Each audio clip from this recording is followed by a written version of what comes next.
What's up, man? Nothing much. Enjoying the Cinco de Mayo.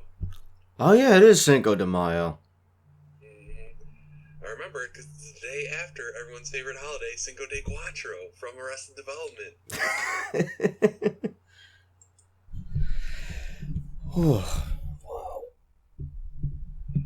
So yeah, Payback was a thing that happened as per usual. Yes, it was. Yes, it was.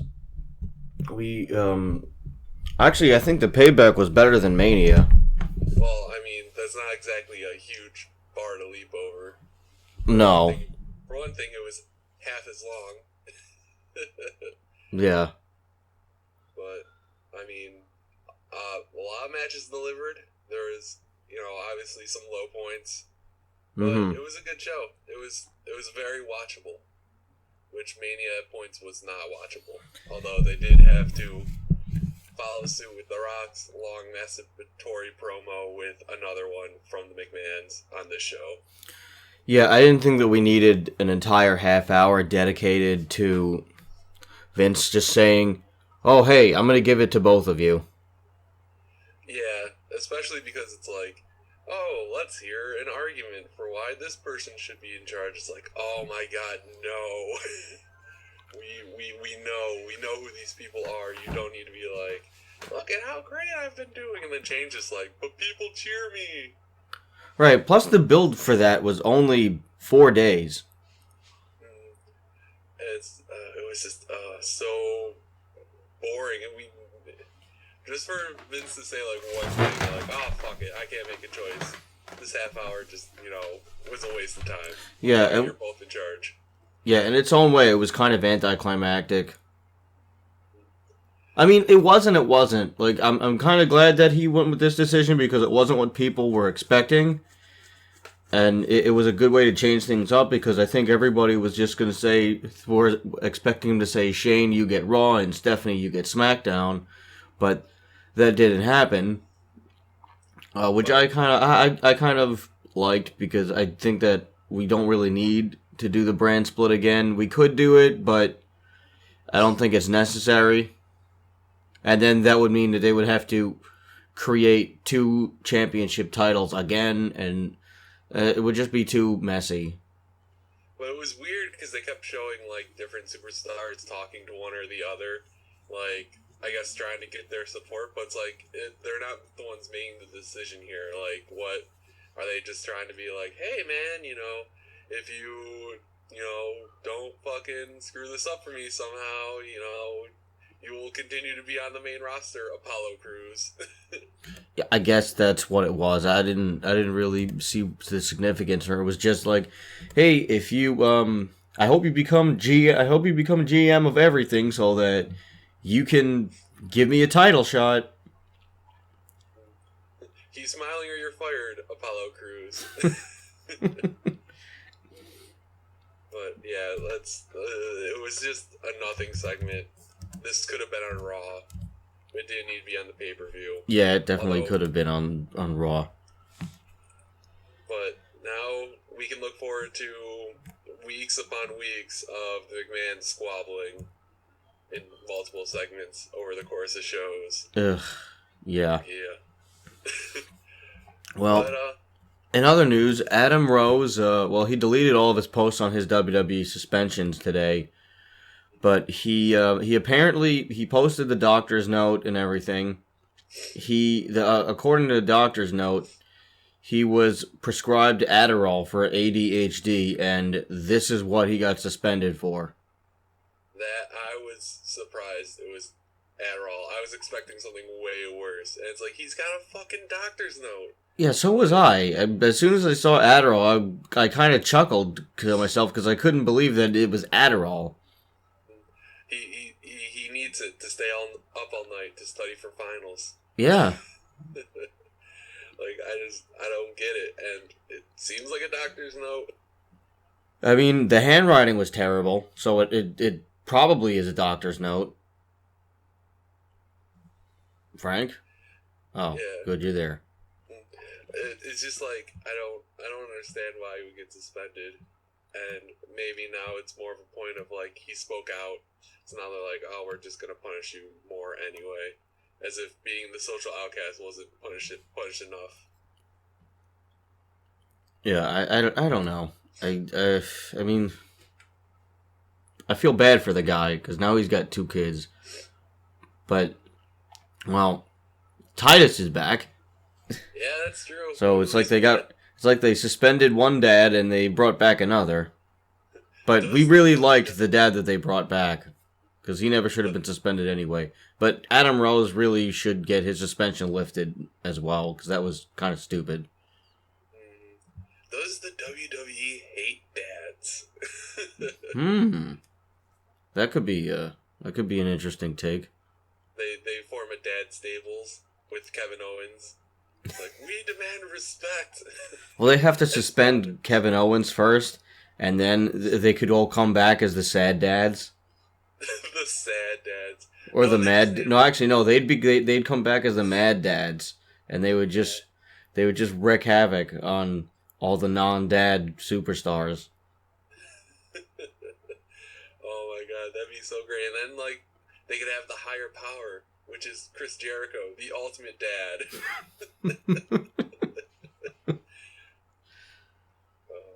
And now, well, I suppose we should wait till his actual match on Payback, but Ryback might be gone. Yeah, he's pissed, man. I kind of get what he was talking about with his, like, all wrestlers should be paid equally, like, regardless of, like, wins and losses. It's like... Oh, yeah, I didn't know that it worked like that. It doesn't really make any sense. But at the same time, I think it's more about, like, popularity. Like, they're going to pay you more. If you're in the main event, obviously you're more popular and you're going to get more money. Right, like that makes sense. To be like higher up on the card, it makes sense to get paid more. But if you're gonna, lose, then it doesn't make any sense to get less money than the guy who's gonna win. Like if you're on equal ground, it doesn't make any sense to do that. Yeah, it seems weird in a predetermined entertainment event.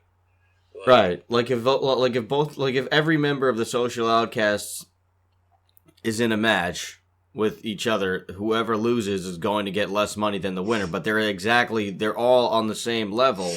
So I don't see why the one who wins has to get more money if it's all predetermined and everyone else is agreeing to lose. I'm surprised that people agree to lose more often, but now it makes sense as to why there's so many rumors going on of why people won't job to certain people or things of that nature, or why some people are difficult to work with because they won't put anyone over. Like there's a lot of rumors about that with Triple H and your Hulk Hogan's and etc. And like the other thing that kind of has his argument fall apart for me a little bit is it's not like Ryback hasn't been in the main event. No, he has been. He was given a fair shot, but it was just not that good. And I mean, like, to be fair, they gave him that really weird bully gimmick, and then they put him with Paul Heyman, and that didn't really work either. Like, it's not like they didn't try with him. And it's weird, too, because, like, he talked about, like, I've noticed over the years I've been paid less and less. It's like, well, you start off in the main event, and now you're going down the card. Like, it's not like it's because you're losing. It's because you're further down the card, and you kept getting hurt and shit. And you teamed with Ryback, or you had Rybaxel. You know what I mean? Like, yeah, Rybaxel is a demotion in itself. Something so bad that even Paul Heyman couldn't make it good. But at the same time, like, he had a really good match with Kalisto. Like, no, he did. He is having really good He's having better matches lately. Like, I could see his other argument where he feels that people should move up and down the card based on merit and not based on whether or not they're looking for somebody to look like this or to be like that. Because what he's saying is basically that the glass ceiling is just perpetual. and it's like... Which I agree with him on that, too. I think that if you're better... And Hardcore Holly's book it mentions that, too. But, yeah, if you're already really good, or if you get better, they should take notice, and you should get moved up the card. But realistically, they can't do that with everyone unless they had some kind of an off season where they rotated superstars around. Like every 3 months, a certain group of people would have to take 3 months off, and then there would be another group that would move up in its place. So that would be probably the only way that they could really do that and give everyone some kind of a chance. And I feel like that would also work because people will be like, well, what about championships? Like, maybe not with like the main ones, but like with the U.S. and Intercontinental Championships, you just have the champion just like take a rest for 3 months and be like, all right, we'll come back and I'll start defending it again. So then the titles can be of equal importance because like, you know, you might not be able to see one or the other. So it's like, oh man, we get to see the U.S. champion. And like later on in the year, it's like, oh, here comes the Intercontinental Champion again. You know what I mean? Well, I don't know if they should. I don't know if the champions should fall into the category of being able to take a break if they are in that group. But I guess champions should be null as far as that's concerned. But once they lose their championships, then they go on their 3 month break.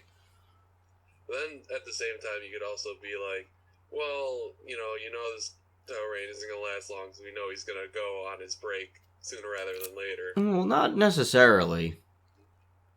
Because sometimes, because they'll have them lose the title, and they don't necessarily have to do it right away. It depends on what they want to do with them. So they could have them stick around for just a little bit longer, and then if they lose the rematch, then they go on their break. But if they don't, then, or if shenanigans happen or whatever, then maybe they could keep pushing it. So it could still keep the surprise factor going in there. Yeah. Randy Orton's rehab is going slower than expected. It's saying that he could start training for the return in mid-June. Yeah, I heard that, and then I also heard that Seth Rollins' rehab is going better than expected. So right. Like, flipping the timetable. But, I mean, I've always heard that Randy Orton's had shoulder problems, so I'm not surprised that it's going slower than expected. No, neither am I. I mean, plus he's how old is he now, Randy Orton? He's definitely in his mid to late. He's definitely in his like later 30s. So I mean, I guess for athletes that's considered old. So I mean, he's broken down quite a bit, and he wants to return in a part-time capacity anyway. Randy Orton. Oh, okay. Well, that happens. For us talking about him. But yeah, I think he's like 35 years old, somewhere around there. So, I mean, okay. He started with the WWE when he was really young, so even though it's been like almost over a decade, he's still like in his 30s.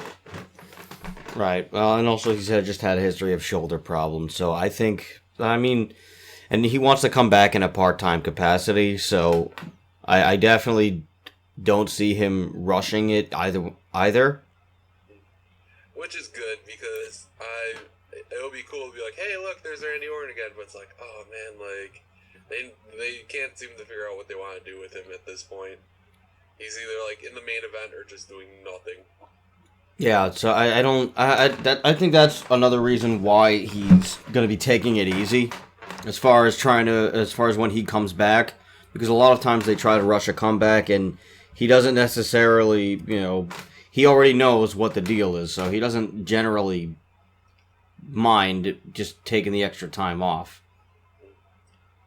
And as long as they have a clear focus for him, because if he's like doing the opening matches with Sheamus, that type of stuff, like, I don't really care. But if they actually use him well, maybe as a boy for the Authority, like he was before, I'm okay with that. I guess. I mean, as long as they use him properly, I could see him being okay with it. But it wouldn't make any sense to like you said, to just not do anything. I'm not really a huge fan of him anyway, so I personally wouldn't care. I mean, I kind of don't mind him not being on TV, but at the same time, well, I'm not saying that I'm not going to say that it's lacking star power, because they actually are putting time into building new stars now. I mean, they're not doing the best job of it, but they're trying to work with what they have, and I would rather them keep doing that because it just would give more people a chance to shine. Plus, too, like, it'd be nice for him to have, like, another legacy stable where he could pick a couple guys and kind of mentor them up. So that way he's helping build people up and all that jazz. You know what I mean? So Yeah, I think that would actually be a lot better if they brought him back as in almost more of a managerial role, or like a mentor role of a stable, like you said. I could definitely see that happening. Also, Mick Foley is going to be doing the WWE Network podcast with Shane McMahon because Austin noted on his podcast today that he is still rehabbing for a shoulder injury. Speaking of shoulder injuries, he had a torn rotator cuff, AJ joint, and labral tear. So he's just he's in a sling for another month, and I guess he said that he was ready to travel for the interview, but he didn't want to mess up the operation. So I think that was kind of a smart call. I mean, as people who podcast ourselves, you know how much you need your shoulders and rotator cuffs for it. Well, who knows? Maybe there's got something to do with the zero gravity or whatever. But I guess we could start talking about what we actually came here to talk about. Just after this brief tidbit where Bobby the Brain Heenan is hospitalized after taking a fall. So get soon, Brain. So yes, get well soon, Brain. And now time for Payback. Hey. Yep. Starting with, Baron Corbin getting his mega push versus Dolph Ziggler. Yeah, why the heck was this on the pre-show? I was confused too. I'm like, oh, I guess they got bumped back down, which in retrospect, like, they could have had it on the main show, considering what happened with the tag team match. Right, well, I guess that they had more time planned initially, and, hindsight 2020, but they should have put him on anyway, and they should have cut the McMahon segment in half, because it didn't have to be that long, and it didn't even have to happen at Payback. So I think that, I feel bad for the guys, because they did a great job, and they put on a really good match, and, it shouldn't have been on the pre-show.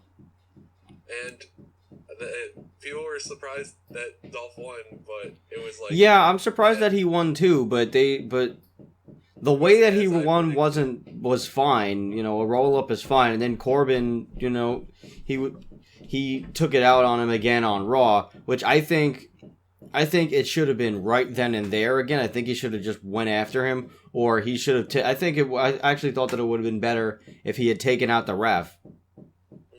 Like if he just turns to the ref and he just starts arguing with the ref and he just gives the ref the end of days, I think that would have definitely been really good for some heel heat. Yeah, because I predicted he would lose in a sneaky way and then immediately snap, but he's like, oh man, I lost. I better look shocked and slowly make my way to the back. Yeah, it doesn't do anything for you if it's supposed to be a grudge match and you're just shocked. It doesn't really do anything for me. You have to be angry if it's a grudge match because it's a grudge match. But other than that, they had a pretty solid match. Again, Kalisto and Ryback had a really good match, and I'm getting kind of annoyed now that the United States Championship is not being featured on the main show because because they did such a great job last year building it up with John Cena as the U.S. champion and doing the open challenges every week and making it a big deal again. And it's like now that he's not champion again, they kind of just are like, oh, whatever. This is just a title. Yeah, although I have hope now that Rusev's re-entered the title picture that it might move up a little more. He gave that awesome online interview where he's like, Kalisto has big heart. It's why people love him. I shall eat his heart. Like, oh my god. Oh yeah, that that was amazing. So hopefully they'll be building it back up now, because I would, or maybe the whole reason why they were putting it on the pre-show could have had something to do with Ryback's complaining. Yeah, I think that might have factored into it too. Yeah, that could have been a little bit more of that, because I don't see it being a Kalisto thing. It could be because they're really looking for that Latin star. Yeah, but he kills it every time. He really does. It's amazing watching him fly around the ring. Although he's scared me to death with his like springboard, like backflip out of the ring that he got like no distance on, and Ryback pretty much saved his life by catching him. Oh, I know. I was just like, oh god, like I honestly thought he was gonna fucking bite it really bad. Yeah, I was expecting another injury right there. Mm-hmm. But Ryback saved his life. And that military press off the, I think it was the second rope. It's like, oh, that looks so cool. Yeah, it really did. He's a really good hand, Kalisto. And I guess maybe that does have something to do with Ryback, why it's been relegated to the pre-show. But I don't. But if that is the case, it's kind of petty, and I don't. And you should be thinking about your product overall, and not, oh well, this guy's pretty hard to work with. We should teach him a lesson for complaining all the time. Yeah. If that's the case, I don't know, but if that has something to do with it, then that's kind of dumb. But I think Rusev will have a pretty good feud with Kalisto. I think that as much as I love Kalisto as the U.S. champion, I think Rusev is the one that needs to go over, because he's lost so much of his aura since losing the United States Championship that I feel like that would be the way to get back to it.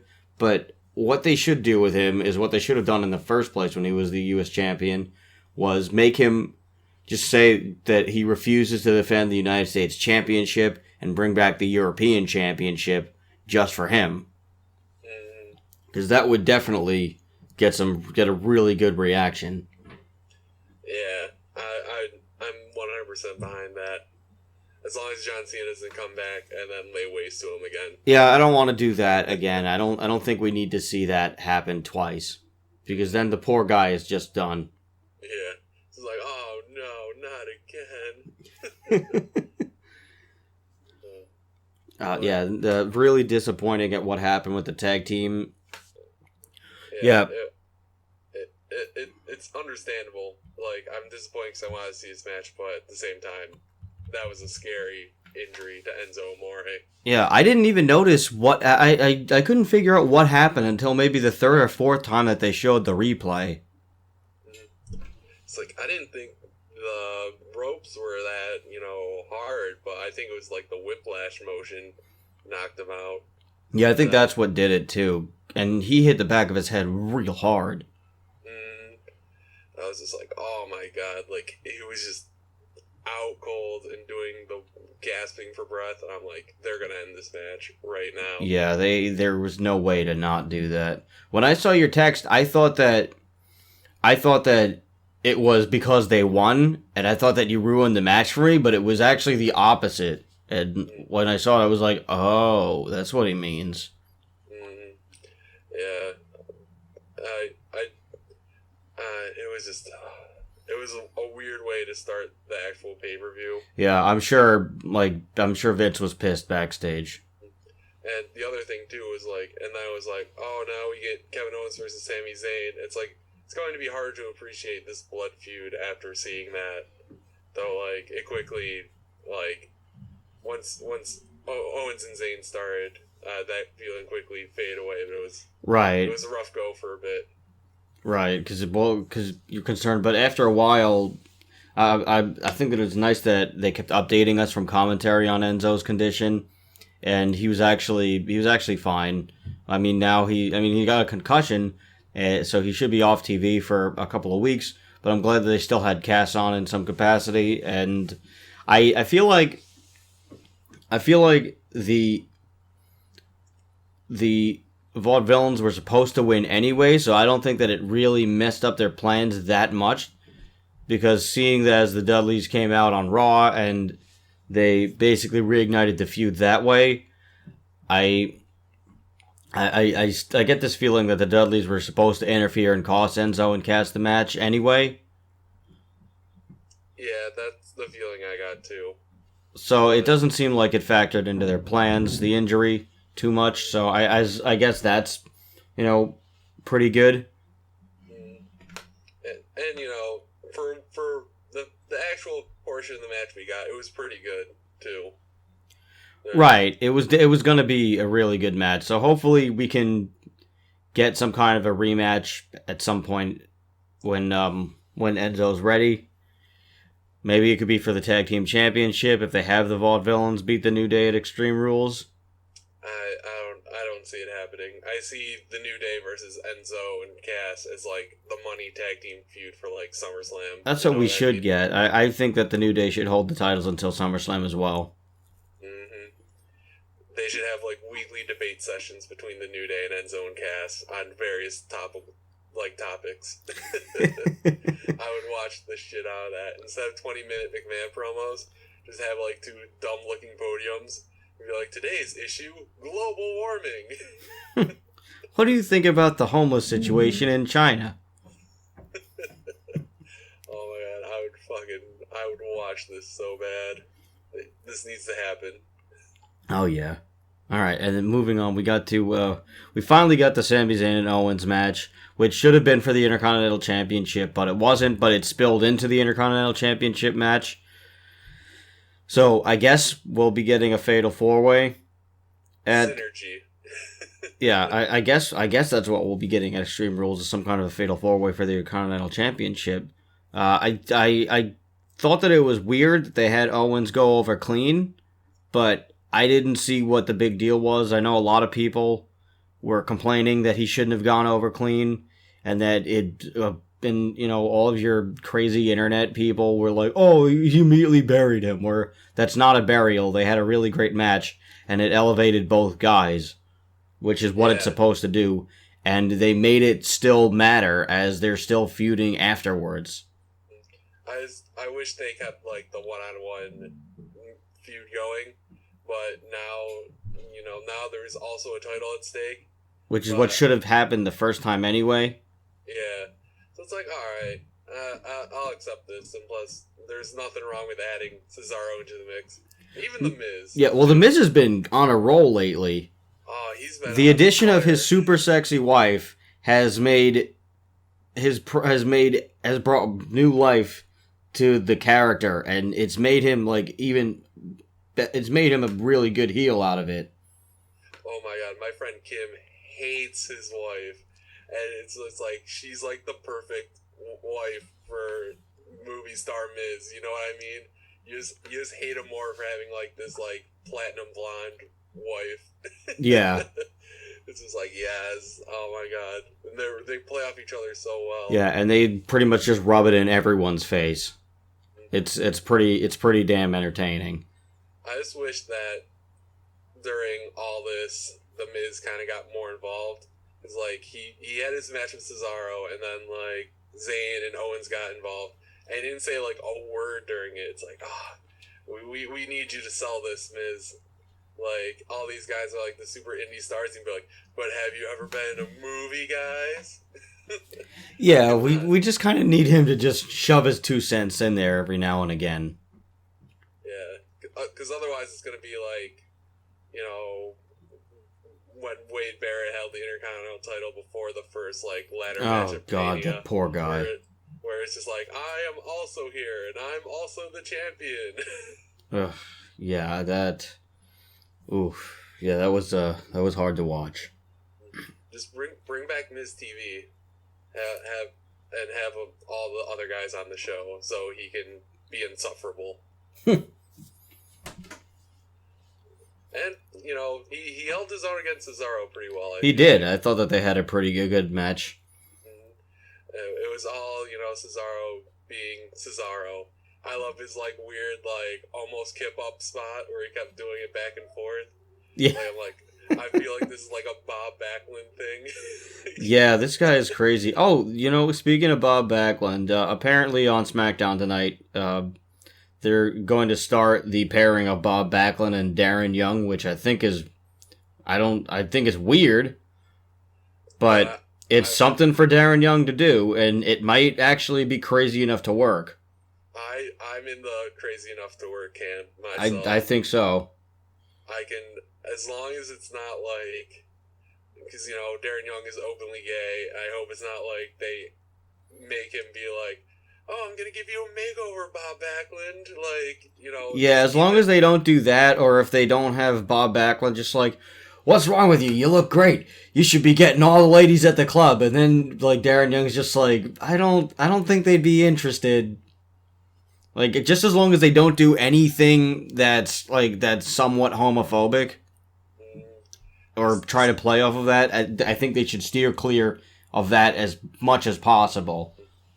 And it's also, the other weird thing is, if they're going to use Bob Backlund, they should either have him with, Dean Ambrose, where it's, two wild and crazy guys. Or, since he's, a big amateur wrestler, they have a bunch of amateur-style wrestlers, pair him with some of those guys. You know what I mean? Yeah, I could see that. I mean, I think if anything, an older manager for Ambrose would definitely have to be Terry Funk, and it would just... And they could have an out-crazy each other competitions. They just, slap each other in the face all the time for no reason. Yeah. Just Dan, or Dean up for his matches. He just, wails on him. Yeah, or Terry Funk just is you think that was crazy, and he just runs into a wall on purpose. Oh my god. Just trying to come up with really PG style craziness. Hitting himself in the head with a chair. Yeah. I'm gonna take this bowl of mayonnaise and dump it on my head because I'm a crazy man. Alright, I don't think we should do that. I think that's too PG. Oh my god. But he should break the potted plants of the Ambrose Asylum over his head. They bring out a new one every week, so you're like, what's it gonna be this time? Oh my god, it's a perennial! Jesus. Alright, what other matches have we got? Okay. Transitioning from Dean Ambrose to Dean Ambrose. Yeah. His match with, Cool Dad / Jerry Troll, Chris Jericho. I think I like internet Chris Jericho better than actually having to watch Chris Jericho wrestle. Not that this was a bad match, it was just plain. It was fine. It was a good match. They had the back and forth that they needed to have. I just think that the build was very lacking to the feud. I think that they really should have played off more of what happened at Night of Champions. Instead of, hey, you took my TV show. Yeah, this felt like, those Captain America, Iron Man, Civil War memes that have come out. Oh, yeah. I felt like this was like the highlight reel, Ambrose Asylum, Civil War. Ugh. And that is, and they break potted plants, and, I thought this would be over a one and done situation, but it's not. Although part of that was Jericho trolling people on Twitter, which is what I like best about Chris Jericho at this point. Yeah, that's his thing now. That's fine. I would rather him, do that, because now it makes people not like him, which is what they're not supposed to do, because wouldn't you know it, he's a heel. Mm-hmm. So good for him. I would like just to say that the Owens and Zayn match was pretty damn awesome. It might have been the match of the night. I would consider it my match of the night. Definitely. All right, and moving on. Charlotte with Ric Flair defeated Natalya with Bret Hart by the Chicago screwjob of Ric Flair's real life best friend referee, whom they referred to as Little Nate, because he's done this with the Four Horsemen. And well, we had no back history as to anything that really happened. I think that this was a really, really stupid way to end the match. It was, I don't know. Just let Montreal be done with it. Like, what the hell is the point? Like, just because Bret Hart's there, they feel the incentive to just screw over somebody like that? Yeah, it made no sense. It was dumb. Happened. And it's like, oh, they're having a good match too. You know what I mean? Yeah. Like, I was just like, well, I guess the Divas Revolution truly is dead. Like, they're just gonna get awkward finishes now, just like the boys. Okay, well, yeah, it is kind of a shame because the match was really good, like you said. And we're gonna get a submission match with Ric Flair banned from ringside.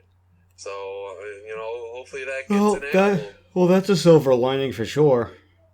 At least we might get an actual match, but I'm like, wait a minute, they could just do the exact same finish. Yeah, they really could, and I think that they need to ban Charles Robinson from being the ref as well. Yeah, it's like, are we supposed to just, like, take him seriously now? Like, in terms of, like, kayfabe, where it's like, well, what if he just decides to keep screwing people over? That should be a gimmick for him.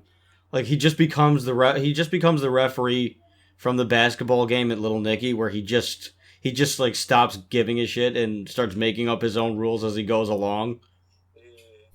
Oh my god, that'd be okay in small doses, but it's like, oh no, here comes Charles Robinson. Yeah, I want to watch an actual match. You just see him like grab the mic and he's like, "All right, stop the match. I'm tired." Just crawls into the ring and takes a nap. He just decides to leave in the middle of it. Oh, this is boring. Oh my god! But the other weird thing is Bret Hart made it clear he didn't want to be a Payback, and Ric Flair has incident at the airport. Yeah, so that talk about bad timing. Quickly. Although he looked fine at Payback. Like, I kept like looking at his hands to see if there's like something wrong with one. I'm like, no, he looks normal. Yeah, it looked like it was like pretty quick. Which means Ric Flair has a Wolverine type healing factor. And that explains why he's been able to do this as long as he has. And why he's still alive. Yes, that too. He did survive an airplane crash. He did survive an airplane crash. And then wrestled for like 30 more years. Yeah. Didn't he break his back during that airplane crash?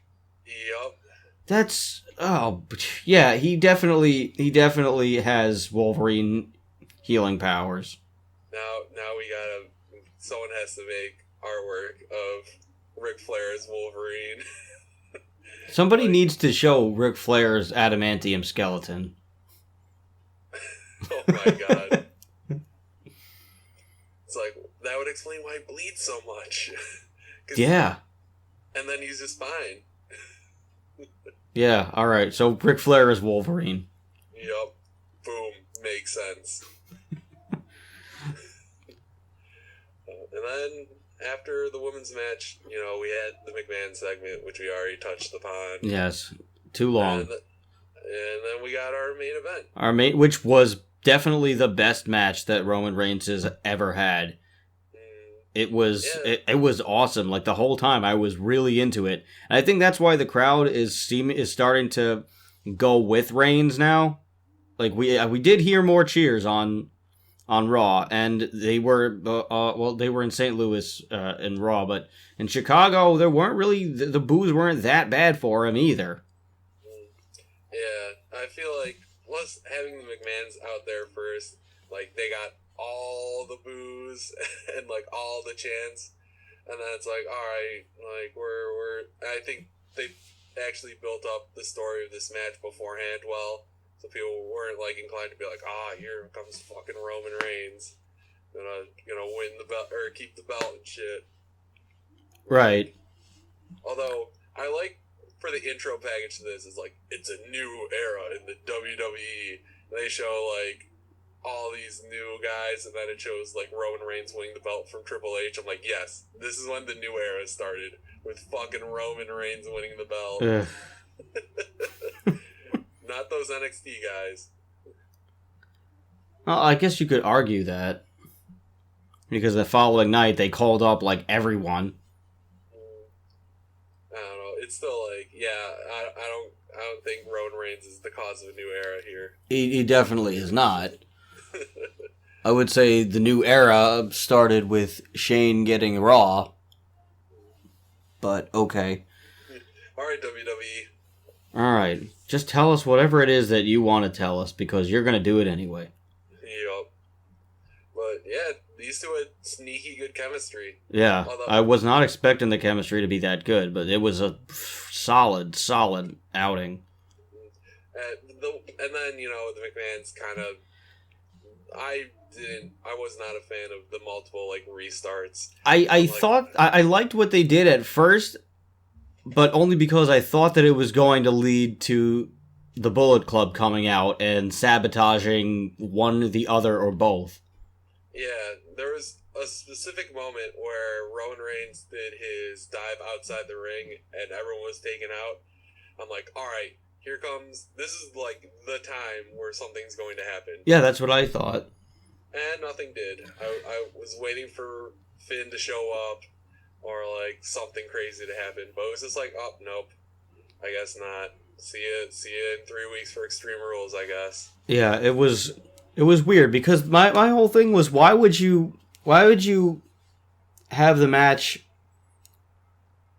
end twice and then restart the match again with new stipulations, have the second stipulation be no disqualification, and nothing really happens.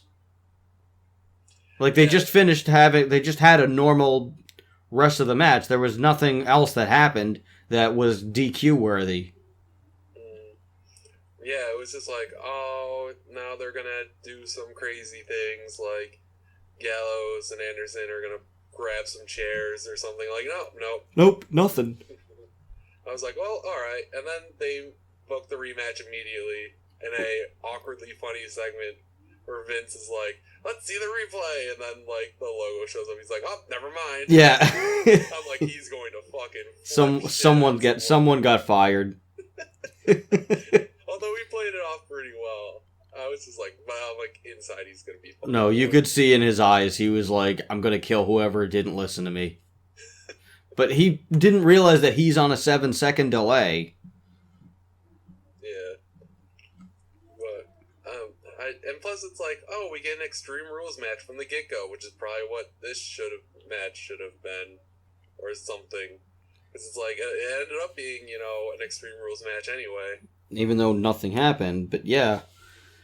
Well, I am kind of glad that they at least just gave him... I thought it was funny that they just gave him the rematch to give him the rematch. There was no real storyline purpose. Which is actually better than building the storyline in a guy for 3 weeks saying, I should get a rematch. Where it's just you know what? Yeah, you did good. We're just going to give you a rematch anyway. Yeah. We admit that this was a weird situation, so we're just going to give you a rematch. Yeah, it's like them. It's like Shane and Stephanie saying, we're sorry.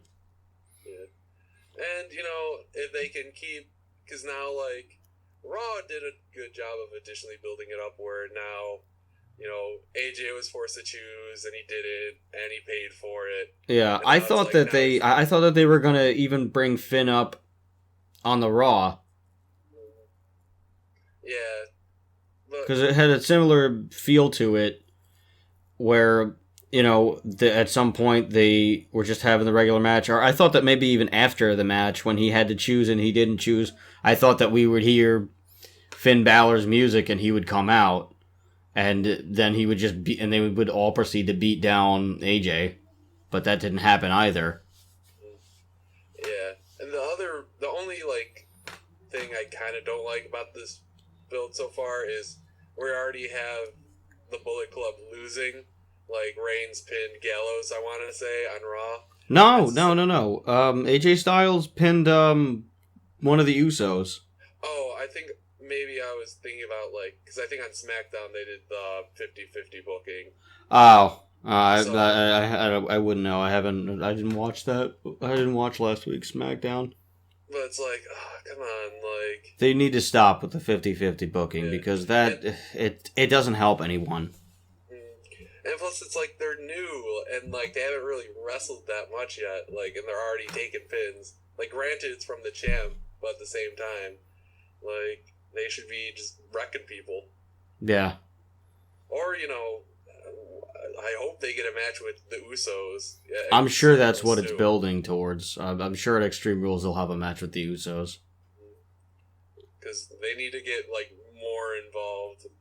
Well, they are involved, but they need to actually get involved with actual matches, you know what I mean? Yeah. So then people can get more behind them. Because right now, like, there's a older fan at my work who's just like, I don't know who these guys are. Like, what are they doing? Like, they never seen the wrestle. They just do, like, 2 moves. I'm like, just trust me, they're good. He's like, well, you know, I haven't seen them wrestle yet. So right, and on top of that, the commentary team just poorly builds up to what they are. All they say is they were part of a club in Japan, and it's like, that is the most vague thing you could possibly imagine. I just imagine, like, they're in a club in Japan. It's like, that immediately makes me think of, like, some weird shit. It makes me think of the treehouse in Calvin and Hobbes. Like, they're just all in a clubhouse in a treehouse with newspaper hats and wooden swords, and they're all screaming "No girls allowed." Get rid of slimy girls. But in Japan, so it'd be like they're in like some weird building with a fake treehouse, and it's just them and like Finn's playing with Legos. Oh my god! But I was waiting for them to like. I think I definitely see Anderson eating glue. That would. I can just see like I was waiting for the commentary team to be like they were in a club. With bullets. Yeah, like club. Yeah, it's like they couldn't have made it, and they couldn't have said it any worse. You know, or I don't know. The only way they could have made it worse was if JBL did his ever popular line. Oh, but they just love to have fun, Michael, and their fun is beating up other people. Oh my god, yeah, please don't do that. Please don't say that, JBL. Never say they just love having fun, unless it's like he's on game night with the social outcast. Then it's okay to say they just love to have fun, Michael. Oh boy, yeah. So that was Payback. That was Payback, and Rose is coming. Yep. Hopefully, Bullet Club actually shows up at Extreme Rules, because I feel like if they drag this out any longer, then it's just not going to have the same effect, and people will stop caring about it. Yeah. Plus, like they need to start showing the Bullet Club in video packages or something like that. They need to start showing us what it was. Yeah, because with them just again saying they were part of a club, it makes you think of a million different things. Like I could even see them, as water buffaloes from the Flintstones. Like, at a bowling league. Yeah, it doesn't even make it seem like they're, like... They didn't say, like, a squad or a faction or even a tag team. Yeah. It would have been better if they had... It would have been better if they just said they were in a stable. Or they were in a faction. Or something like that. Because then we could at least get an idea. But if you just say the word club, it's so open-ended that you have so many possibilities of what it could actually be if you're not gonna look into it on your own. It was goofy. Very.